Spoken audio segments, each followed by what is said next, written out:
Hi అండి. Welcome back to my channel. So, ఇదొచ్చేసి morning mini vlog.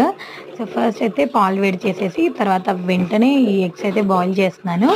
So, ఈ eggs boil చేసి ఈరోజైతే ఎగ్ పులుసు చేయాలని సో, వీటినైతే బాయిల్ చేస్తున్నాను. పక్కనైతే రైస్ కూడా పెట్టేసాననమాట. సో, చూడండి రైస్ కూడా కుక్ అయిపోయింది ఆల్మోస్ట్. సో, వెంటనే ఇంకా కర్రీ కూడా ప్రిపేర్ చేయాలి. సో, ఈరోజైతే బ్రేక్‌ఫాస్ట్ ఏం ప్రిపేర్ చేయలేదండి. బ్రేక్‌ఫాస్ట్ ప్రిపేర్ చేయలేదు కాబట్టి, సో, ఇంక తొందరగా రైస్ అయితే కుక్ చేస్తున్నాను. ఇక్కడైతే ఇడ్లీ పిండి కోసం అనేసి సో, ఇవన్నీ నానబెట్టాను. సో, మినపప్పు అలాగే ఇడ్లీ రవ్వ అనేది నానబెట్టాను. అలాగే ఎగ్ పులుసు కోసం చింతపండు కూడా నానబెట్టాను. సో, అప్పటికి మా పాప లేచిందండి. బాగా ఏడుస్తుంది. అటు ఇటు దెబ్బలు తగిలించుకొని. తర్వాతయితే ఎగ్ పులుసు కూడా చేసేసాను. సో, ఎగ్ పులుసు చేసిన తర్వాత మా పిల్లలకైతే అన్నం తినిపించాలి. సో, వాళ్ళకి అన్నం తినిపించేసిన తర్వాత ఇడ్లీ రవ్వ అయితే అప్పటికి నానిపోద్దనమాట. 1:00 అయిపోయింది అప్పటికి. సో, తర్వాత ఇడ్లీ మినప్పిండి అనేది సో, పేస్ట్ చేసుకొని దాంట్లో అయితే కలిపి పెట్టేసాను. సో, ఇదండి వీడియో. నచ్చితే ప్లీజ్ ఒక లైక్ చేయండి. నా ఛానల్‌ని సబ్స్క్రైబ్ చేయండి.